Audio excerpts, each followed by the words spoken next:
Good evening student, welcome to my channel regional support. मैं अंकुर पांडे। आज हमारे इस नए वीडियो में हम सब डिस्कस करेंगे वैद्युत ध्रुव के कारण किसी बिंदु पर वैद्युत क्षेत्र की तीव्रता। तो आज तक हमने पढ़ा था अच्छी स्थिति पर और निरक्षीय स्थिति पर। तो मैंने देखा कि अच्छी स्थिति पर क्या थी कि जो दोनों आवेशों से होकर जा रही थी रेखाएं वो अच्छी स्थिति थी। और सेकेंडरी बात क्या थी, अगर उसी द्विध्रुव पर खींची गई लंबवत रेखा उसकी निरक्षीय स्थिति थी।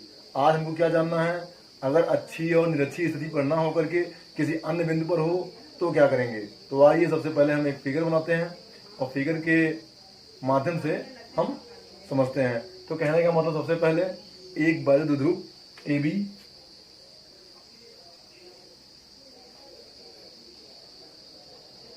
ये ए बी हो गई। तो मैंने आपको बताया हुआ था इसकी प्रवाही लंबाई कितनी होती है, 2l होती है। इसका ये हो गया मध्य बिंदु O। तो मैंने क्या किया, O से R दूरी पर एक बिंदु P कुछ इस प्रकार लिया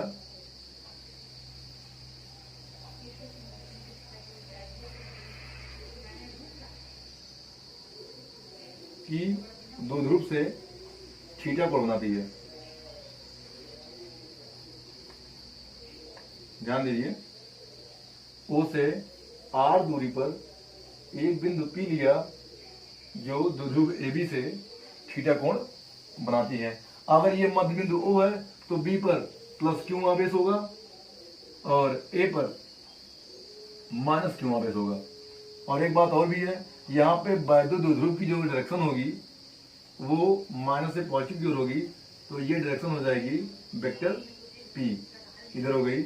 यहाँ हम आपको बता देते हैं प्रभावी लंबाई कितनी होगी, 2l। अब देखिए, अगर ये थीटा है और ये इसके लिए इसके स्लोप हो जाएगी। अगर ये स्लोप हो जाएगी, एंगल इससे जुड़ा हुआ है, तो सपोज करते हैं हम कि कोई यहाँ पे एक बिंदु ले लेते हैं, इस पर ये हो जाएगा P cos थीटा, क्योंकि यहाँ पर घटक बन जाएगा ना एंगल लेंगे जब। और उसके बाद लंबवत घटक कुछ ऐसे होगा,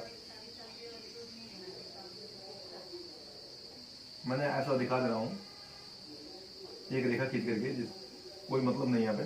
ये हो गई लंबवत घटक, ये हो जाएगी P sin थीटा। और देखिए, अगर यहाँ पे P cos थीटा, देखिए चेक करेंगे तो P cos थीटा जो कि क्षैतिज होती है, ये ऊर्ध्व घटक होती है। तो ऊर्ध्व घटक मतलब लंबवत घटक, ठीक है। तो क्षैतिज घटक के लिए अगर देखा जाए तो वो अच्छी स्थिति में कही जाएगी। तो यहाँ जो हमारे क्षेत्र की तीव्रता होगी वो P से बाहर की ओर होगी। मैंने इसको यहाँ पे E1 नाम दे दिया,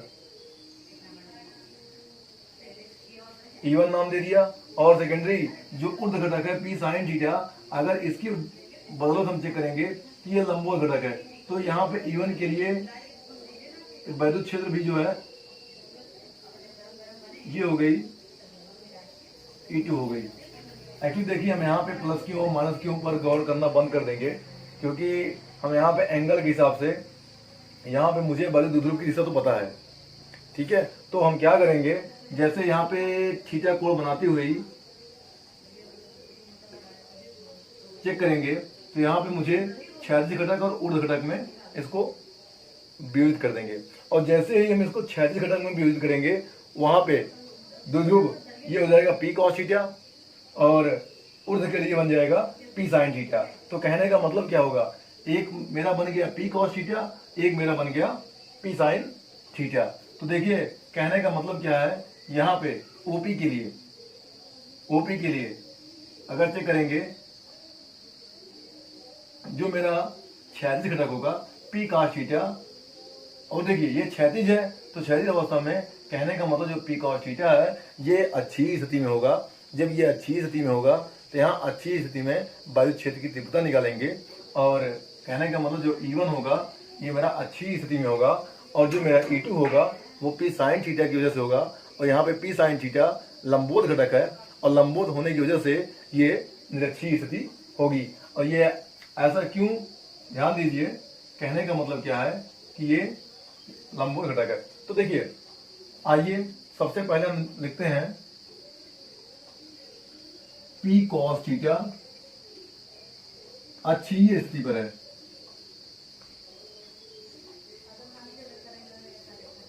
P cos थीटा अच्छी स्थिति पर है, तो P cos थीटा के कारण बिंदु P पर वैद्युत क्षेत्र की तीव्रता, E1 इक्वल टू, अब देखिए जब यहाँ पे अच्छी स्थिति दिखाएंगे तो अच्छी स्थिति के लिए मैंने आपको क्या बताया हुआ था अब तक, अच्छी स्थिति के लिए तीव्रता आई हुई थी, E इक्वल टू 1/4πε0 2p/r³, ये आई हुई थी अच्छी स्थिति के लिए। और निरक्षी के लिए आई हुई थी E इक्वल टू 1/4πε0 p/r³।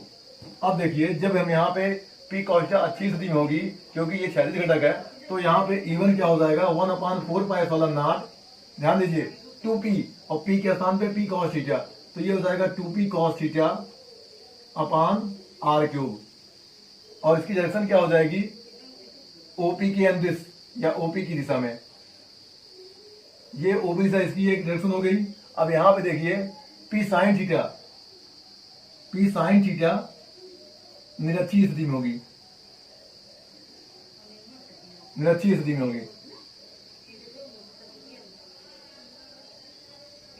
जब P sin थीटा निरक्षीय स्थिति में होगी तो यहाँ पर वैद्युत क्षेत्र की तीव्रता, तो नोट कर सकते हैं कि P sin थीटा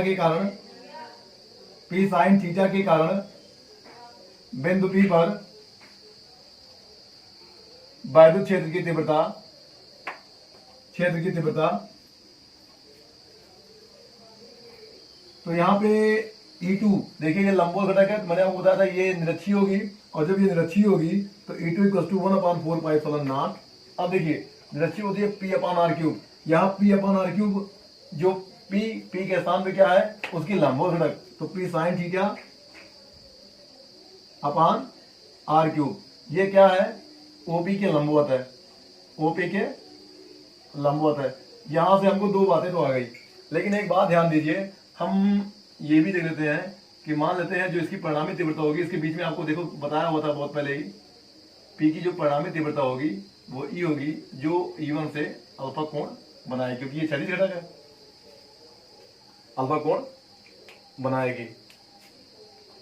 परिणामी तीव्रता जो है इसके बीच में निकालेंगे, वो भी वही अध्यारोपण सिद्धांत से, लेकिन यहाँ पे अध्यारोपण सिद्धांत न लगाते हुए, देखिए कहने का मतलब क्या हुआ, यहाँ पे सबसे पहले हमें E1 मिली जो कि अच्छी स्थिति पर, और सेकेंडरी जो है हमको E2 मिली जो कि निरक्षीय स्थिति पर, और दोनों स्थिति के नाते हमने वैद्युत क्षेत्र की तीव्रता निकाला।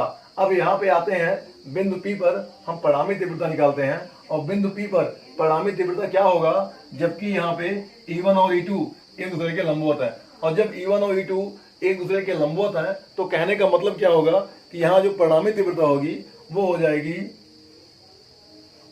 Vector E equal to √E1² + E2²। तो आइए निकालते हैं, हम यहाँ पे नोट कर देते हैं। तो बिंदु P पर परिणामी तीव्रता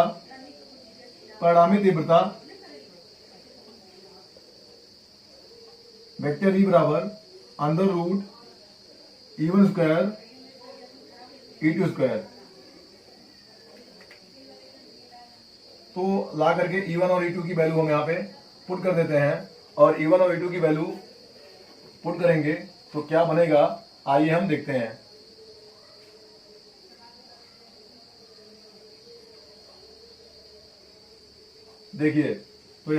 देखिए तो वेक्टर E इक्वल टू √, अब यहाँ पे देखिए E1 की वैल्यू हो जाएगी 1/4πε0 2p cos थीटा r³, इसका स्क्वायर हो जाएगा, और यहाँ plus 1/4πε0 p sin theta r³ square. अब आप ध्यान दीजिए, कि 1/4 इसका भी स्क्वायर हो जाएगा और इसका भी स्क्वायर। और यहाँ पे देखिए पी स्क्वायर और आर क्यूब का स्क्वायर, और यहाँ पर भी P square R cube square. तो कहने का मतलब जिसका इसका स्क्वायर हो रहा है वो पार्ट कॉमन हो जाएंगे। और कॉमन होने के बाद यहाँ पे ध्यान दीजिए, हम देखिए यहाँ पर भी 1/4 है, यहाँ पर भी पी है आर क्यूब है, यहाँ पे पी आर क्यूब है, और देखिए इस पर स्क्वायर लगा हुआ। तो स्क्वायर साथ जब कॉमन लेंगे और कॉमन लेने के बाद उसका वर्गमूल निकालेंगे, स्क्वायर कट जाएगा और यहाँ बचेगा 1/4 पी अपान आर क्यूब। ये अंडर रूट के अंदर बचेगा 4 अर्थात 4 cos square theta plus sine square theta. अब ध्यान दीजिए, इसमें से अगर एक कॉस स्क्वायर थीटा लेंगे तो cos square theta plus sine square theta हो जाएगा 1, अर्थात वेक्टर ई इक्वल टू हो जाएगा 1/4 P upon R cube 3 cos square theta plus 1। ये हो गई आपकी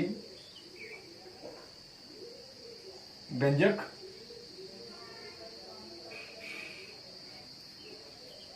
जो है कि अन्य बिंदु पर क्षेत्र की तीव्रता, अभी इसकी स्थितियां क्या क्या होंगी आपको हम वो भी दिखाएंगे।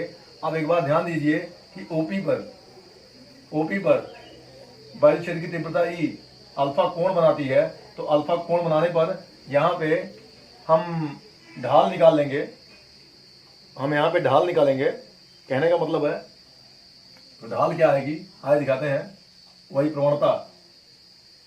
तो देखिए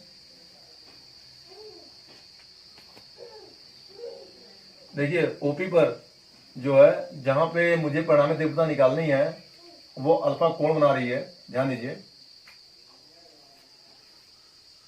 अल्फा कोण बना रही है, तो प्रवणता यहां पर निकालेंगे। tan अल्फा बराबर यह हो जाएगा E2 बाई E1,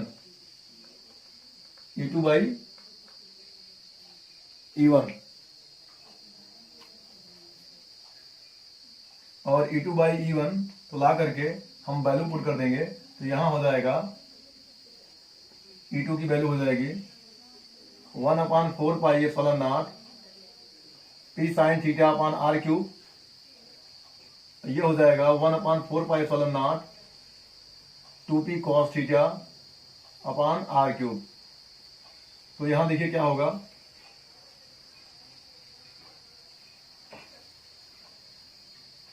ये 1/4 ये कैंसिल आउट हो जाएगा, और ये पी आर क्यूब और ये पी आर क्यूब। तो ये देखिए बनेगा क्या, अर्थात tan अल्फा इक्वल टू देखिए ये हो जाएगा साइन बाई कास, मतलब 1/2 tan थीटा। जो यहाँ पे स्लोप आएगा वो जो एंगल था देखिए हाफ tan थीटा। एक ये आ गई, इसको आप ध्यान देंगे। आइए इसकी हम स्थिति समझते हैं। अब देखिए इसको हम मानते हैं कंडीशन नंबर फर्स्ट, इसको हम मानते हैं यहाँ पे कंडीशन नंबर सेकेंड। आइए कुछ इसकी भी पॉइंट ऑफ व्यू, यदि थीटा इक्वल टू 0 अंश, तो अब देखिए थीटा इक्वल टू 0 अंश होगा तो कॉस थीटा, देखिए cos 0 की वैल्यू कितनी हो जाएगी, सबको पता है 1। तो यहाँ पे वेक्टर ई आएगा 1/4 ये हो जाएगा पी अपान आर क्यूब, देखिए 3 कॉस स्क्वायर थीटा। अब ये 3 कॉस स्क्वायर थीटा, इसकी वैल्यू हो जाएगी 1, ये हो जाएगा 3 + 1, अर्थात ये 4 होगा, 4 का वर्गमूल करेंगे 2 होगा, अर्थात ई 1/4 2p upon R cube.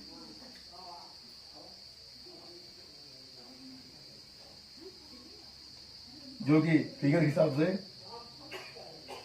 A B की दिशा में, अरे आपको ये पता है, देखिए ए बी दिशा में जो कि अच्छी स्थिति पर व्यंजक है। ध्यान दीजिए यहाँ पे ये अच्छी स्थिति का व्यंजक है। तो अच्छी स्थिति का व्यंजक है कहने का मतलब क्या है, जैसे हम 0 डिग्री करेंगे, जो ये एंगल है जैसे हम जीरो करेंगे तो हमारा ये एंगल जैसे जीरो होगा ये अच्छी स्थिति हो जाएगी। ठीक है, तो जो मैंने निकाला हुआ था वो बात तो यहाँ पे प्रूव हो गई। आइए हम सेकेंडरी बात चर्चा करते हैं। सेकेंडरी बात,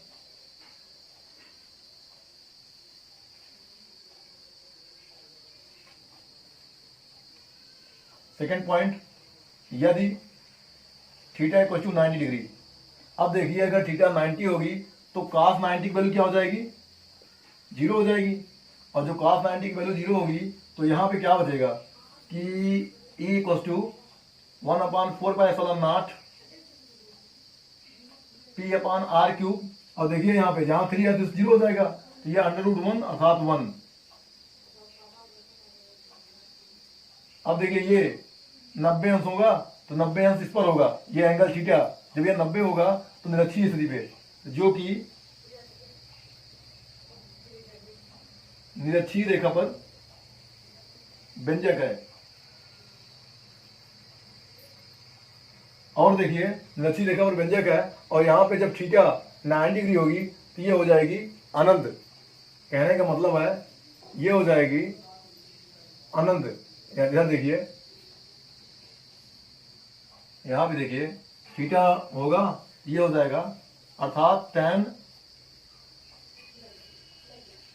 90 डिग्री बराबर क्या हो जाएगा अनंत।